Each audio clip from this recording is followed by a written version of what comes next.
Hello, I'm DXTC Edits, and I wanted to show you make a simple tutorial on the basics in Cinema 4D, but I didn't just want to make that tutorial, I want to make it that you actually do something, a fun thing.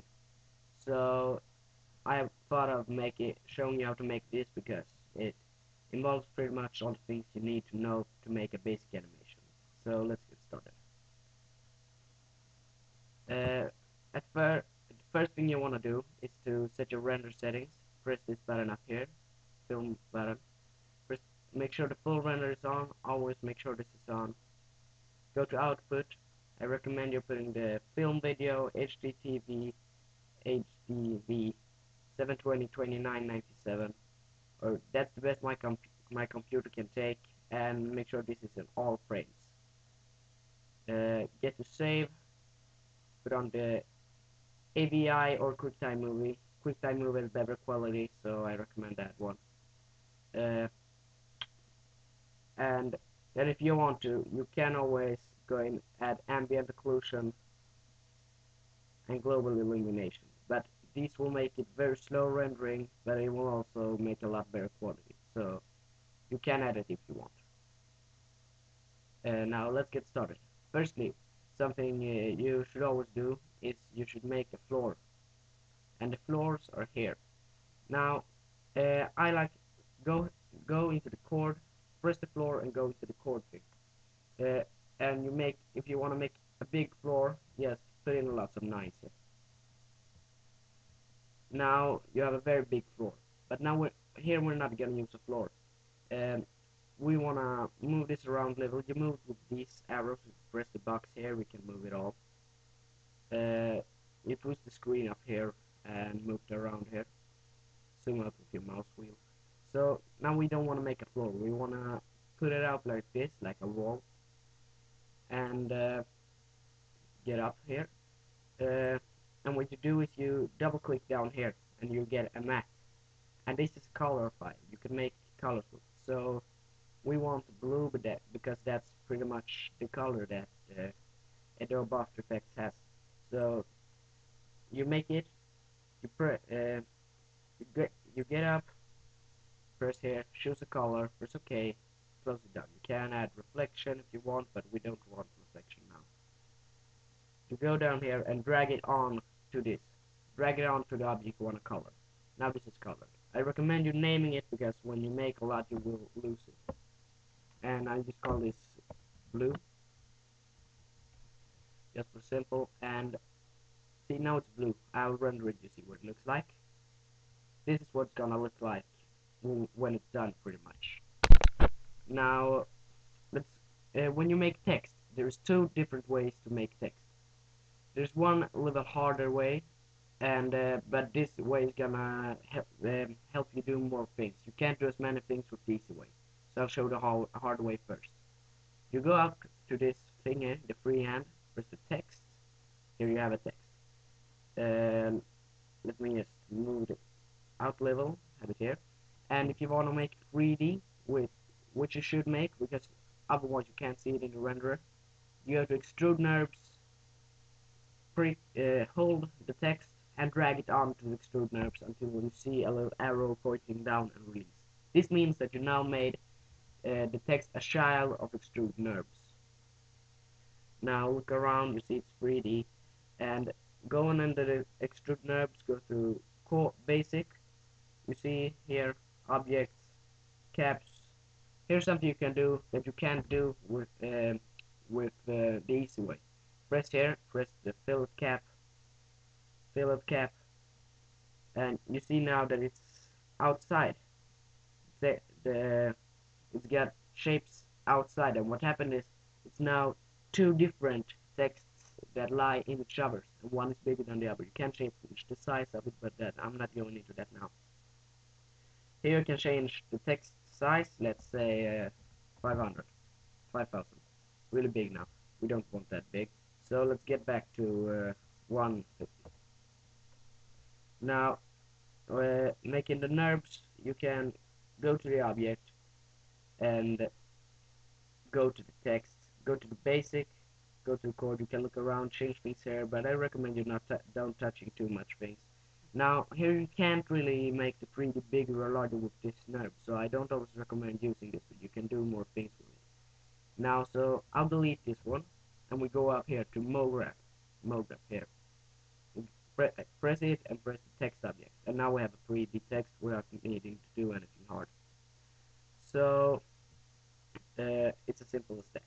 Now let's just type in a big A, and you go to font, and let's take the if you want to take the font that After Effects use search for sans serif, because that's the one they use. It doesn't really matter, but just choose that one. And yeah, this is not really the one to use, but it doesn't matter right now. And see here, when you choose for MoGraph, you can change the 3D size. Here's 20, let's put 120. See, that goes out a little. I recommend you putting it right now on about 50.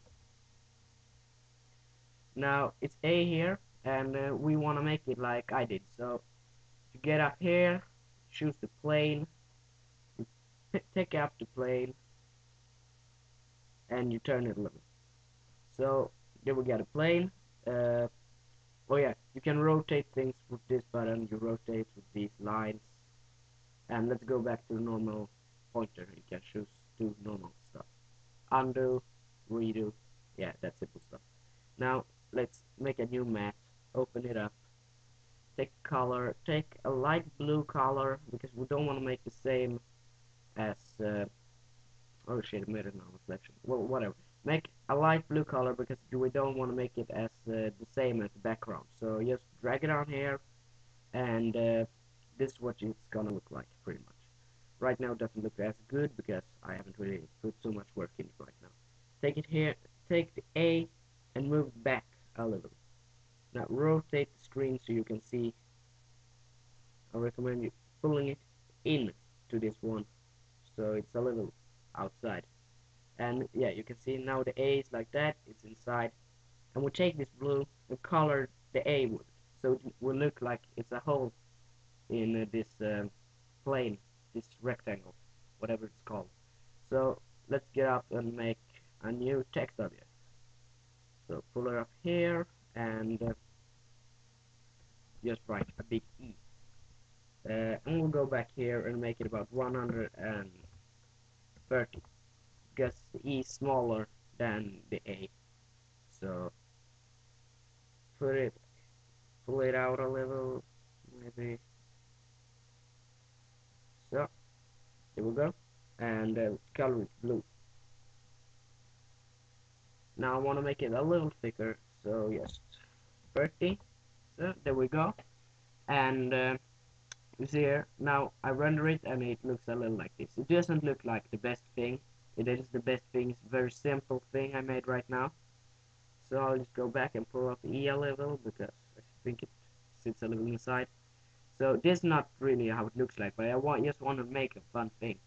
So it looks like this now, and it doesn't look too good because the After Effects has shadows. And what you do is you go up to this thing, and you can even go here and press the light, area light, or infinite light. I recommend you just pressing light or just pressing this.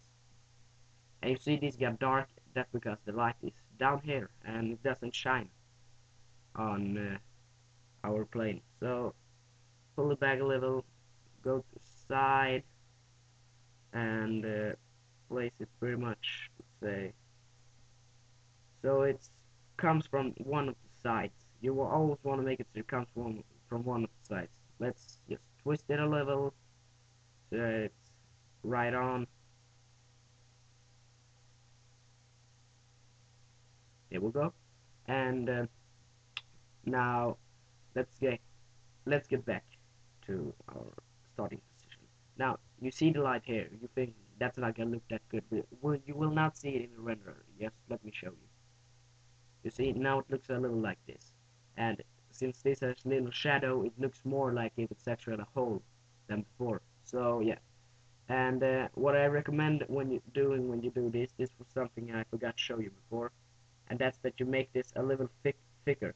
So just place about 25. It doesn't need to be a lot.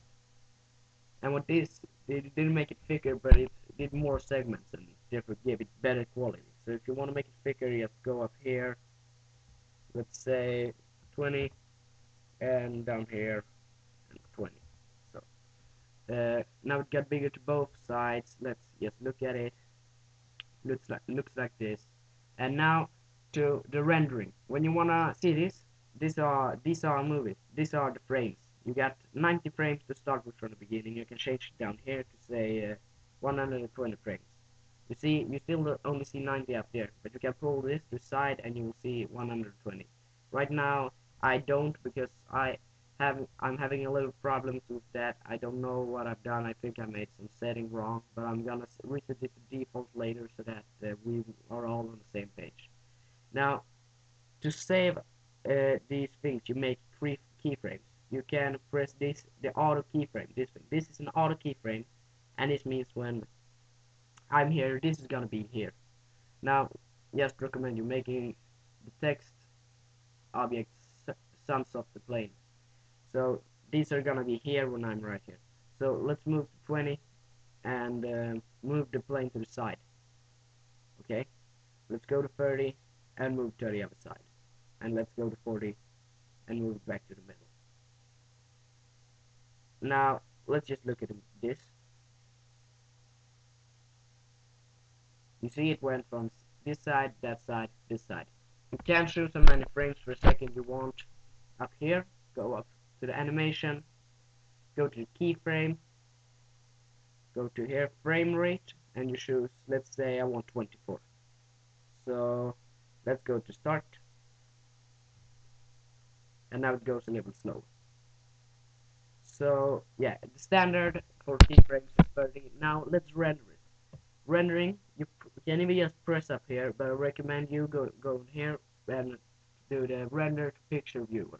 So yeah, this doesn't have a file name. Yeah, you can name it before, but I recommend you just waiting. Now this is gonna render for a while, so I'll just pause until it's done.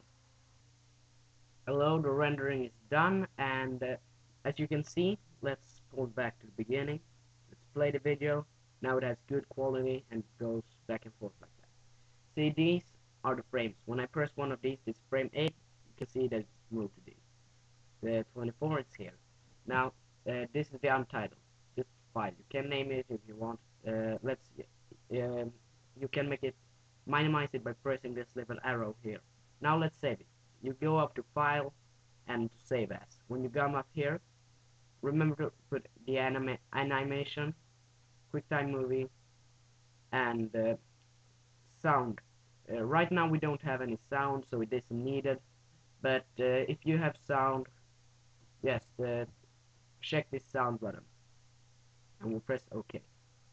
Now, where do I want to save this? I want to save this as the tutorial, and let's save. Now, one thing to keep in mind is the QuickTime Movie has better quality, but also you can't render it in. You can't. You're gonna be wanting a video editor, and you can't have edit.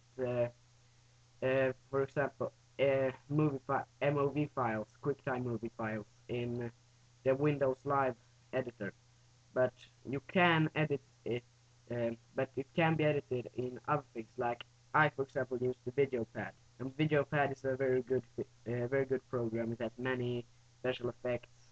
I recommend you downloading that if you're gonna edit your movies live, delete scenes from it or something. Now let's just watch it here. See, it's 280 megabytes. Um, this is not too big for YouTube, but no matter how big it is, it can see. You can see it goes. Now right now it needs to load because I'm using VLC Media Player, and this program sometimes is having problems while showing videos. So it sometimes needs to load. You see, it goes back and forth and stuff. And yeah, that was the video.